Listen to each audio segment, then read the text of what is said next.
ये एक ख्वाब है जो शायद पूरा होने जा रहा है। आपके दांत दोबारा से खुद ब खुद आ जाएंगे सिर्फ एक ड्रग से, एक इंजेक्शन से। Reports by the Japan Times, researchers are working on the world's first drug that could help patients grow a completely new set of teeth. But researchers in Japan are working on a solution. They're developing a medicine which will help people regrow their teeth. और ये एक बहुत बड़ी break through है medical में, dental field में, अगर ये पॉसिबल हो गया तो। और ये तकरीबन ऐसा लग रहा है कि ये पॉसिबल हो चुका है।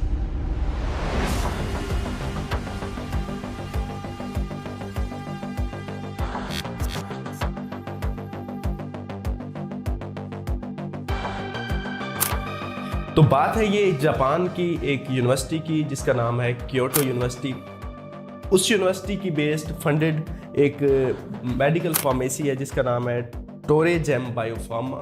और वहाँ पे एक रिसर्च स्टार्ट हुई 1991 में, जिसको लीड किया एक डेंटिस्ट ने जिसका नाम था डॉक्टर काट्सू तकाशी। अब ये बंदा जो है ये 1991 में ग्रेजुएट हुआ। इसने एक चीज़ ठान ली कि मैंने दांत उगाने हैं। उसके बाद इसने मॉलिक्यूलर बायोलॉजी ज्वाइन की और ये तब से अब तक इसी रिसर्च में बिजी है। ऑलमोस्ट मोर देन 20 ईयर्स का पीरियड गुजर चुका है और अब आके ये रिसर्च कंप्लीट हो रही है कि हम दांतों को उगा सकते हैं फिर से। और ये स्टेम सेल थेरेपी नहीं है, ये एक डिफरेंट किस्म की जेनेटिक लेवल पे मेडिकेशन बनाई गई है जापान में, जिसकी वजह से आपके दांत दोबारा से पूरा दांतों का सेट उग सकता है। और ये बड़ी एक इंटरेस्टिंग रिसर्च है और ये बड़ी प्रॉमिसिंग है। चूहों पे और न्योलाज पे, फेरेट्स पे ये तजर्बात बड़े कामयाब हो चुके हैं।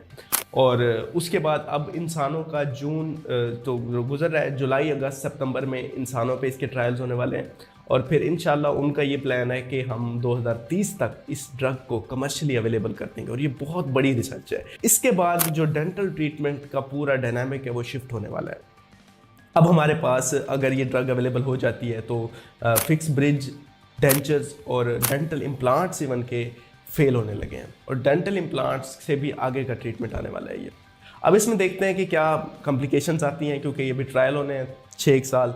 उसके बाद ये डिसाइड होगा कि ये ड्रग जो है ना कमर्शियल अवेलेबल करने के लिए लेजिटिमेट है कि नहीं है। तो ये चीज़ें देखना बहुत ज़रूरी है। लेकिन अभी हम ये डिस्कस कर लेते हैं कि ये ड्रग कैसे एक्ट करती है और कैसे ये हमारे मुंह के अंदर फिर से दांत उगाएगी। और तीसरा जो हमारा सेट ऑफ टीथ है वो पूरा का पूरा आ जाएगा। और ये इंटरेस्टिंग बात ये है कि ये पूरा सेट ऑफ टीथ को ग्रो कराएगी। ऐसा नहीं है कि एक आध दांत आ जाएगा, एक आध भी आ सकता है, लेकिन असल में जो इसका पोटेंशियल है वो बड़ा डिफरेंट लेवल पे क्योंकि ये एक्ट करेगी, वो हम डिस्कस करते हैं। एक जीन होता है इंसान के अंदर। अब वो जीन क्या करता है, एक प्रोटीन को बनाता है। उस प्रोटीन का नाम है USAG1। अब ये प्रोटीन क्या करती है, ये जैसे ही पैदा होती है ये हमारे दांतों की ग्रोथ को स्टॉप कर देती है, रीजनरेशन को स्टॉप कर देती है। मतलब दांतों को जब ये प्रोटीन प्रोड्यूस होती है उसके बाद आपके दांत आना बंद हो जाते हैं।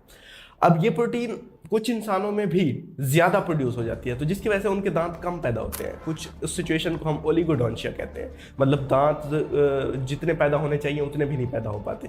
एक और कंडीशन है एनोडोंशिया। ये वो कंडीशन होती है जब दांत पैदा ही नहीं होते। और उस बंदे में जब ये दांत बिल्कुल भी पैदा नहीं होते, ये प्रोटीन बहुत ज़्यादा देखी गई और बहुत अर्ली देखी गई। मतलब ये प्रोटीन जब पैदा हो जाए तो फिर दांत प्रोड्यूस होना बंद हो जाते हैं, जिसका नाम है USAG-1। अब ये प्रोटीन पैदा करने के लिए एक जीन होता है स्पेसिफिक जो पैदा करता है।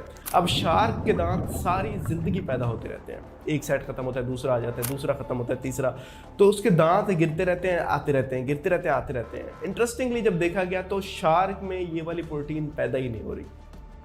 और इसके अलावा कुछ और जानवर हैं जिनमें ये प्रोटीन पैदा होती ही नहीं है, तो जिसकी वजह से दांतों की प्रोडक्शन है, रिप्रोडक्शन है, रीजनरेशन है, वो रहती है, सारी जिंदगी कंटिन्यू रहती है।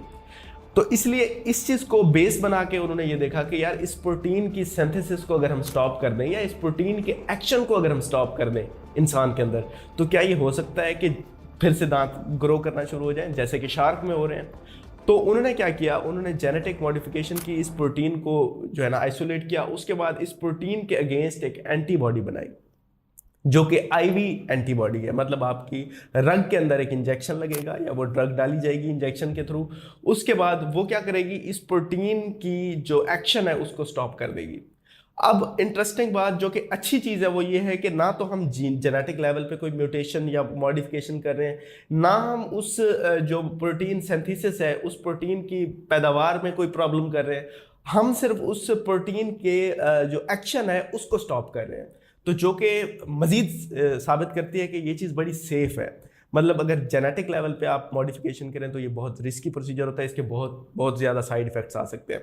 इसके अलावा अगर इस प्रोटीन की सिंथेसिस को भी रोक दिया जाए तो ये भी जेनेटिक लेवल पे एक बड़ा एक प्रॉब्लम हो सकता है। लेकिन हमने क्या किया, सिर्फ उसके एक्शन को रोका, तो मिनिमम जो है ना लेवल पे जाके हमने एक्ट किया। लेकिन इसकी बेहतरी यह है कि जैसे ही प्रोटीन के एक्शन को हमने रोका तो दांत फिर से रीग्रो करना शुरू हो गए चूहों के अंदर और फेरेट्स के अंदर।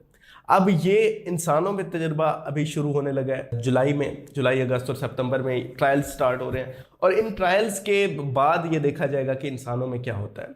अभी कुछ पिक्चर्स आपको नज़र आ रही हैं, ये चूहों के ये जो पिक्चर नज़र आ रही है ये चूहे का मैंडिबल है जिसमें दांत ग्रो कर रहे हैं, और ये चूहे के सामने वाले दांत हैं जो कि ग्रो करना शुरू हो गए हैं इस ड्रग को देने के बाद। और ये बड़ी इंटरेस्टिंग रिसर्च है क्योंकि नेचुरल टूथ बिल्कुल आपका अपना टूथ फिर से पैदा हो रहा है। और ये एक और इंटरेस्टिंग चीज़ कि ये ऐसा है कि ये जब इस प्रोटीन का एक्शन स्टॉप होगा तो उसके बाद सेट ऑफ टीथ आएगा पूरा। हमारा 2 सेट ऑफ टीथ तो आते हैं हमारे, मतलब पहले बेबी टीथ आते हैं फिर उसके बाद परमानेंट टीथ आते हैं। अब ये पूरा एक दफ़ा पूरा सेट आएगा, मतलब वो लोग जिनके सारे दांत गिर चुके हैं वो भी कैंडिडेट हो सकते हैं कि ये एक इंजेक्शन लगवाएंगे और उनके सारे के सारे दांत फिर से आ जाएंगे। होप सो ये वीडियो आपको बहुत इंटरेस्टिंग लगी होगी, और मज़ीद अपडेट्स लेने के लिए मेरे चैनल को ज़रूर सब्सक्राइब करें ताकि जो भी अपडेट्स आती हैं मैं आपको शेयर कर सकूं। और इसके अलावा ओरल और डेंटल हेल्थ के हवाले से जितनी भी अगर आप इंटरेस्ट रखते हैं तो मेरे चैनल को ज़रूर सब्सक्राइब करें, आपको वीडियोज़ मिलती रहेंगी। आप सबका बहुत बहुत शुक्रिया, थैंक यू।